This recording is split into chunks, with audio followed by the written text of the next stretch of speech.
Assalamualaikum warahmatullahi wabarakatuh. Perkenalkan, nama saya Latifah Nur Azizah, NPM 2023 14500 156 dari kelompok 7. Di sini saya beserta dua teman saya ingin mempresentasikan tugas dari mata kuliah Ilmu Kealaman Dasar dengan materi tentang asal-usul manusia dari sudut pandang agama, biologi, fisika, kimia, dan lainnya, serta menjelaskan proses pembelahan sel, mitosis dan amitosis, dan juga teori evolusi menurut para ahli.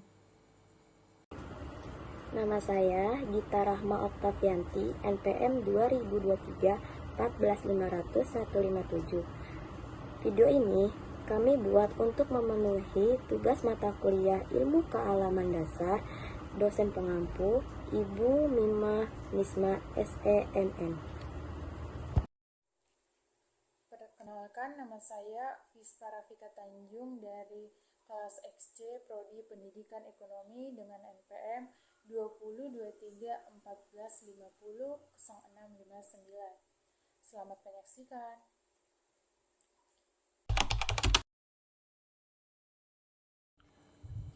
Asal-usul kehidupan manusia dari sisi agama. Yang pertama adalah dalam agama Islam. Dalam Al-Quran, Allah SWT menciptakan manusia dari saripati yang berasal dari tanah. Dalam firman Allah SWT yang artinya, dan sesungguhnya kami telah menciptakan manusia dari suatu saripati berasal dari tanah. Kemudian kami jadikan saripati itu air mani yang disimpan dalam tempat yang kokoh atau rahim. Kemudian air mani itu kami jadikan segumpal darah, lalu segumpal darah itu kami jadikan segumpal daging, dan segumpal dari daging itu kami jadikan tulang belulang. Lalu tulang belulang itu kami bungkus dengan daging. Kemudian kami jadikan dia makhluk yang berbentuk lain. Maka Maha Suci Allah, pencipta yang paling baik. Kemudian sesudah itu, sesungguhnya kamu sekalian benar-benar akan mati. Kemudian sesungguhnya kamu sekalian akan dibangkitkan dari kuburmu di hari kiamat. Quran Surat Al-Mu'minun ayat 12-16. Manusia adalah makhluk pilihan yang dimuliakan oleh Allah dari makhluk ciptaannya yang lainnya, dengan segala keistimewaannya yang ada pada manusia, seperti akal manusia yang mampu membedakan antara yang baik dan yang buruk, kemudian memilihnya.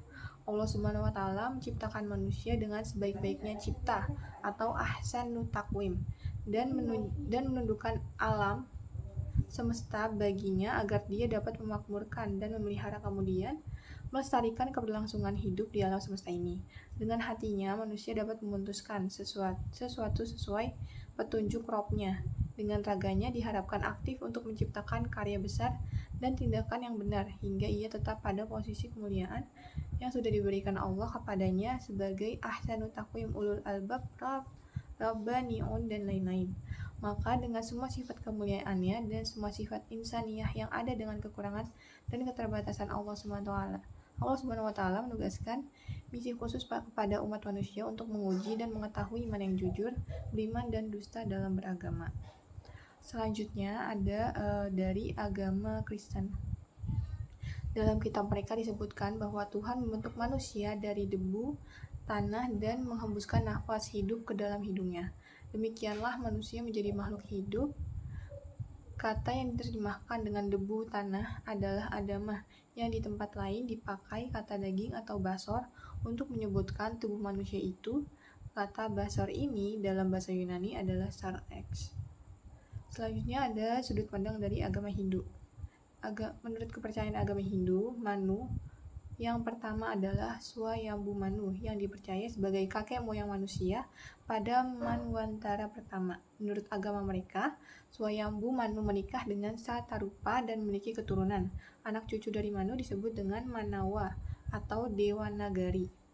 Sehingga kata manusia dalam bahasa Sanskerta disebut Manawa, atau secara harfiah berarti keturunan Manu.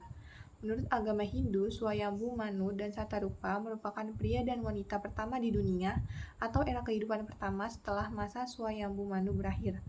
Dunia memasuki masa Manu yang baru, dan demikianlah silih berganti sampai 14 Manu terlahir ke dunia. Waisawasta Manu atau Manu di masa sekarang dikatakan merupakan putra dari Surya Wiswasman, yaitu dewa matahari. menurut agama Hindu yang menjadi leluhur manusia pada permulaan era kehidupan manusia yang sekarang. Yang selanjutnya adalah dari sudut pandang agama Buddha. Menurut Agama Sutta, manusia berasal dari awal kalpa atau sebuah periode waktu yang panjang yang terkait dengan umur alam semesta atau penciptaan. Saat ini sebagai makhluk mirip Brahma yang terlahir kembali dalam alam Brahma Abhasvara. Mereka kemudian menjadi makhluk yang bersinar dalam cahayanya sendiri, mampu bergerak di udara dan tanpa bantuan mekanis. Dalam waktu yang sangat lama dan tidak memerlukan makanan. Seiring berjalannya waktu, mereka mulai menyukai makanan fisik dan ketika mereka mengkonsumsinya, tubuh mereka menjadi lebih berat dan lebih mirip tubuh manusia. Mereka kehilangan kemampuan untuk bersinar dan mulai mendapatkan perbedaan dalam penampilan mereka. Dan yang selanjutnya adalah sudut pandang dari agama Konghucu. Manusia dalam agama Konghucu berasal dari kedua orang tua, dianugerahi sifat-sifat mulia dan agung sejak lahir oleh Tian. Manusia juga diberikan perintah suci dalam menyampaikan ajarannya kepada seluruh umat Konghucu. Perintah suci tersebut akan diminta pertanggungjawabannya di hadapan Tian. Oleh karena itulah manusia ditempatkan dalam kedudukan tertinggi. Dalam kitab Liji, salah satu kitab Liji atau kitab kesusilaan, di dalam kitab tersebut, Ki atau semangat itulah pernyataan adanya roh, Bo atau daya-daya hidup itulah pernyataan adanya nyawa. Tujuan pengajaran agama mengharmonisasikan lahiriah dan rohaniah manusia. Semua yang dilahirkan akan mengalami kematian, yang mati itu akan kembali ke tanah. Inilah dinamai berhubungan dengan nyawa, tulang, daging. Semua jasad yang berwatak yin atau negatif akan kembali ke tanah atau bumi. Sedangkan semangat yang berkembang, naik bergemilang atau kembali kepada Tian, diiringi harum dupa yang semerbak. Itulah pernyataan adanya roh. Dalam agama Konghucu, ketika manusia meninggal dunia, maka jasadnya akan kembali ke bumi. Hal itu dikarenakan manusia mengkonsumsi makanan yang berasal dari bumi dan karena itulah maka jasadnya dapat hidup. Sedangkan rohnya kembali kepada Tian, maka akan kembali seperti semula kepada Tian untuk mempertanggungjawabkan apa yang sudah diperbuat setiap manusia di dunia. Selanjutnya, asal-usul kehidupan manusia dari sisi biologi. Manusia adalah suatu spesies yang diciptakan berbeda dengan makhluk hidup lainnya, karena manusia diciptakan lengkap, dengan akal yang menjadi pembeda dengan makhluk hidup secara umum. Dengan akal inilah, manusia cenderung memiliki rasa ingin tahu tentang segala sesuatu yang ada di sekitarnya, termasuk hakikat jati dirinya sendiri. Upaya manusia dalam mencari tahu tentang dirinya sendiri seperti pengetahuan mengenai struktur anatomi tubuh manusia. Struktur anatomi tubuh manusia sangatlah rumit dan kompleks, mulai dari satuan unit terkecil yang membentuk banyak sel, kemudian dari banyaknya sel hingga menjadi organ-organ yang memiliki fungsi tersendiri. Seiring berjalannya waktu, para tokoh dalam bidang masing-masing terus berupaya meneliti penemuan baru untuk kemajuan ilmu pengetahuan dan teknologi.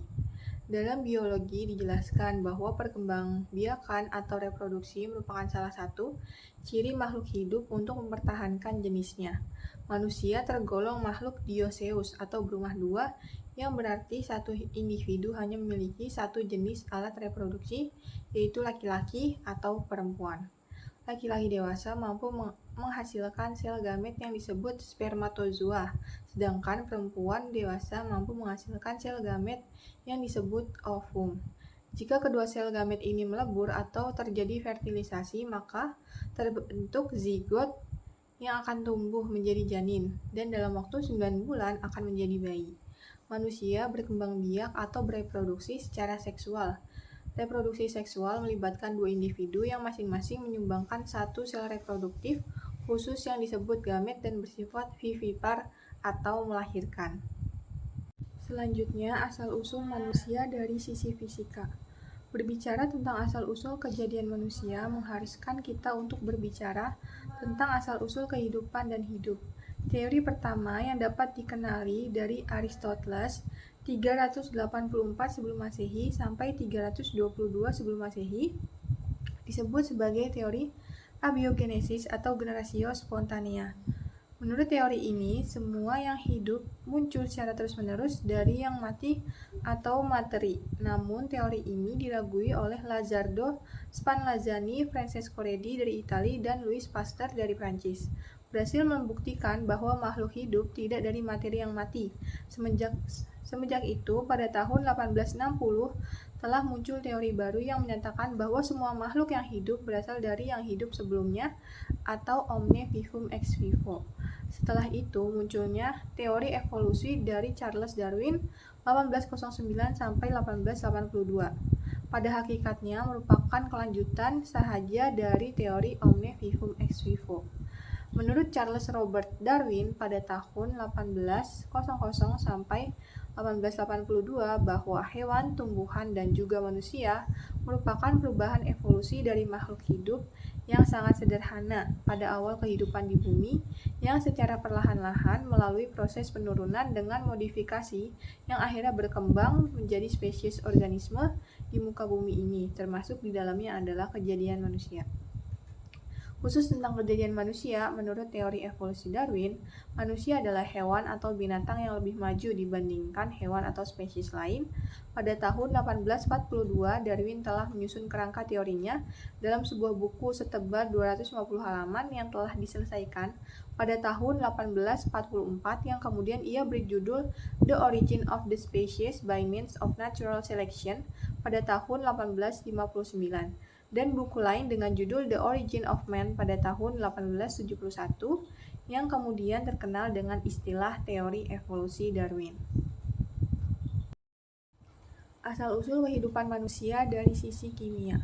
Pada tahun 1920, dua ilmuwan yang bekerja secara terpisah, A.I. Oparin dan J.B.S. Halden, menyatakan bahwa lautan yang baru terbentuk mengandung banyak molekul sederhana. Molekul sederhana ini kemudian membentuk molekul yang lebih kompleks. Mereka juga mengklaim bahwa atmosfer primitif bumi terdiri dari gas nitrogen atau N2, uap air atau H2O, metana atau CH, gas hidrogen atau H2, karbon monoksida atau CO, dan amonia atau NH3.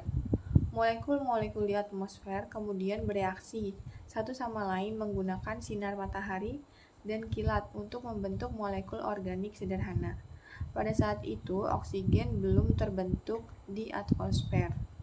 Dengan adanya oksigen, tidak mungkin secara spontan membentuk senyawa organik sederhana.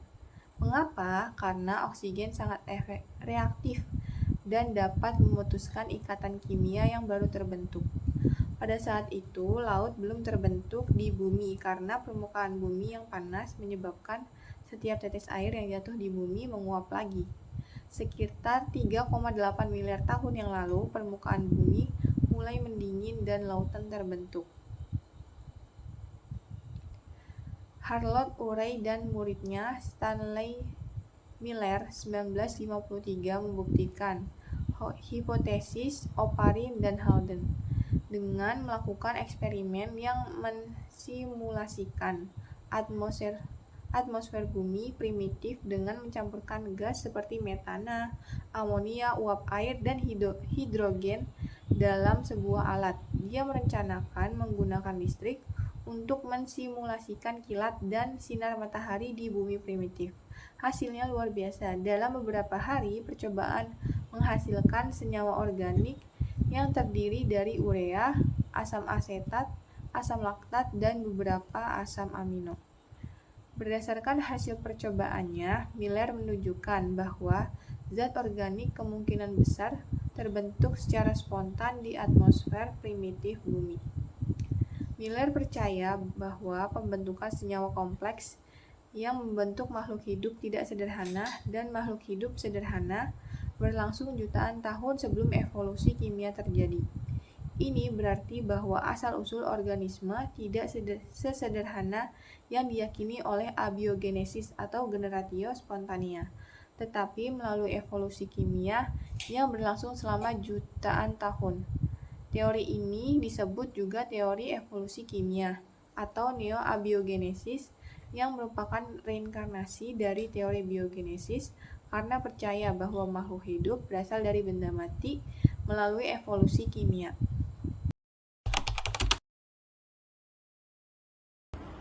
Di sini saya akan menjelaskan proses pembelahan sel mitosis dan amitosis. Apa itu pembelahan sel? Pembelahan sel adalah peristiwa ketika suatu sel membelah diri menjadi dua sel yang baru. Pembelahan ini dilakukan untuk memperbanyak diri atau juga disebut reproduksi. Proses ini juga akan menggantikan sel lama yang sudah rusak atau tua. Dengan demikian, tubuh bisa terus menjalankan fungsinya secara optimal. Pembelahan sel mitosis. Jenis pembelahan sel ini terjadi pada sel somatik atau sel tubuh, kecuali sel gamet atau sel telur atau sperma yang ada pada makhluk hidup termasuk manusia dan tumbuhan. Tujuan dari pembelahan mitosis adalah menghasilkan sel baru untuk pertumbuhan, perkembangan, serta menggantikan sel yang rusak atau mati. Pembelahan sel secara mitosis akan menghasilkan dua sel anakan dengan karakter yang identik dengan induknya. Artinya, sel anakan akan memiliki susunan gen dan jumlah kromosom yang sama dengan induknya. Jumlah kromosom pada sel anakan hasil mitosis adalah berpasangan atau diploid atau 2N. Di sini ada gambar proses mitosis. Yang pertama ada interfase. Interfase merupakan fase terpanjang dari siklus sel. Pada saat interfase, sel tidak menunjukkan adanya perubahan morfologi, tetapi sel tersebut aktif melakukan metabolisme. Yang kedua ada profase. Pada tahap ini, selaput inti sel dan nukleus atau anak inti sel mulai menghilang. Sel induk mulai membelah dan membentuk sentriol, yaitu semacam serat atau spindle yang terbentang di antara dua kutub. Membran sel akan terpecah dan terbentuklah benang-benang kromatin. Kromatin akan memendek dan menebal menjadi kromosom yang kemudian bergerak ke titik tengah sel. Yang ketiga ada metafase. Benang spindle semakin jelas sehingga dapat menarik sentromer atau bagian tengah kromosom ke tengah-tengah antara dua kutub sel atau bidang ekuatorial. Pada tahap ini, kromosom masih berbentuk utuh. Ia terdiri dari dua kromatid atau lengan kromosom yang dihubungkan oleh sentromer. Yang keempat ada anafase. Setelah mencapai bidang ekuatorial, kedua kromatid memisahkan diri untuk menjadi kromosom tunggal. Kromosom tunggal akan dibagi dua sama banyak, kemudian menuju kutub yang berlawanan. Pada bagian ujung masing-masing kutub sudah ada sentriol yang menunggu. Yang terakhir ada telopase. Sel akan terbelah menjadi dua bagian melalui proses sitokinesis atau pembelahan sitoplasma dengan jumlah kromosom sama banyaknya. Setelah terbentuk sel anakan, inti sel akan muncul kembali, sedangkan kromatid anakan menghilang secara perlahan. Sel akan terus membelah selama masih dibutuhkan. Pada waktu tunggu pembelahan atau interfase, tubuh akan melakukan penimbunan energi. Pembelahan amitosis. Jenis pembelahan sel amitosis adalah reproduksi sel yang secara fungsional melakukan pembelahan diri tanpa perlu melalui mekanisme pembelahan sel. Pembelahan amitosis memiliki ciri khusus, yaitu pembelahan sel secara langsung atau spontan tanpa melalui tahap-tahap pembelahan. Dari satu sel membelah menjadi dua sel, pembelahan amitosis disebut juga pembelahan biner. Umumnya, jenis pembelahan sel ini banyak ditemukan dalam sel-sel yang sifatnya prokariotik seperti bakteri dan ganggang biru. Mekanisme pembelahan amitosis adalah 1. Kromosom bakteri menempel pada membran plasma. Yang kedua, kromosom berduplikasi atau mengganda. 3. Protein FTSZ atau filamenting temperature sensitive mutan Z berpindah ke bagian tengah sel dan membentuk cincin. Yang keempat, membran plasma melekuk ke dalam membagi sel menjadi 2 bagian. Yang kelima, terbentuk dinding sel baru di antara sel-sel anak sehingga dihasilkan 2 sel anak yang sifatnya sama dengan sel induknya.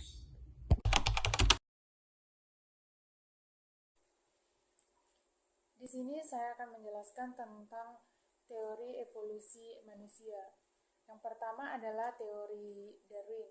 Teori Charles Robert Darwin dikenal sebagai bapak teori evolusi. Charles Darwin mengemukakan teori evolusinya dalam buku yang berjudul On the Origin of Species by Means of Natural Selection atau asal mula spesies yang terjadi melalui seleksi alam yang diterbitkan pada tahun 1859. Teori evolusi Darwin dikenal dengan teori seleksi alam. Teori seleksi alam mengandung 2 pemahaman, yaitu bahwa spesies sekarang berasal dari spesies dahulu dan terbentuknya spesies karena seleksi alam. Pada dasarnya, teori Darwin menitikberatkan pada proses seleksi alam dan adaptasi makhluk hidup, bukan pada perubahan morfologis manusia. Aksiologi perlu diperdalam terkait isu penggunaannya di tengah masyarakat agamis. Kedua adalah teori Lamarck. Lamarck menjelaskan bahwa organisme hidup untuk mewakili kemajuan, dan manusia adalah bentuk tertingginya. Organisme yang sudah evolusi selama ribuan tahun akan berkembang dan bentuk rendah yang lebih tinggi. Adanya benda antar individu dapat terjadi karena berbagai kebiasaan oleh individu. Gagasan yang dikenal dengan Lamarckisme ini menyatakan bahwa karakteristik organisme diwariskan. Teori ini memang tidak sejalan dengan berkembangnya ilmu pengetahuan.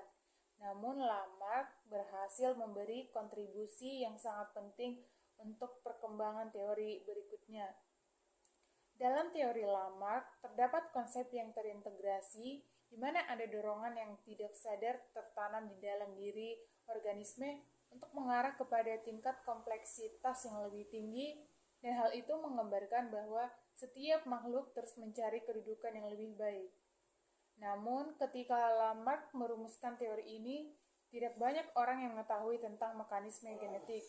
Maka dari itu, seharusnya teori ini tidak dianggap hanya sekedar kesalahan konseptual, namun sebaiknya dipandang sebagai langkah penting dari perkembangan. Dan yang ketiga adalah teori Weismann. Percobaan Weismann dilansir dari Social Skill Library Text pada tahun 1892. Weismann merancang sebuah eksperimen untuk menguji secara langsung apakah keturunan makhluk hidup mewarisi karakteristik yang diperolehnya. Weismann melakukan pengujian pada 901 ekor tikus, memotong ekornya dan membiarkannya hingga 21 generasi banyaknya. Weismann menemukan bahwa semua keturunan tikus memiliki ekor yang utuh. Weismann tidak mendukung teori evolusi Lamarck, namun mendukung teori evolusi karena seleksi alam yang dikemukakan oleh Darwin. Plasma nutfah bagaimana kromosom, gen, ataupun DNA jika dibicarakan pada zaman modern. Seleksi alam menyebabkan mutasi genetik yang mendorong evolusi agar makhluk hidup dapat bertahan pada perubahan lingkungan. Sehingga secara garis besar teori evolusi Weismann mengatakan bahwa seleksi alam dalam proses evolusi. Dilansir dari Ensiklopedia Britannica, zat keturunan atau plasma nutfah dari kedua orang tua makhluk hidup bercampur menjadi satu dalam sel telur yang dibuahi, dan setiap anak mewarisi setengah dari plasma nutfah masing-masing orang tuanya. Teori evolusi Weismann menjadi tolak ukur ditemukannya teori evolusi modern. penemuan Weismann juga mendasari teori mutasi genetik modern. Bagaimana karakteristik fisik dan modifikasinya diturunkan secara genetik dari generasi ke generasi. Kemudian yang keempat adalah teori De Vries. Pada masanya, De Vries terkenal karena kategori mutasinya.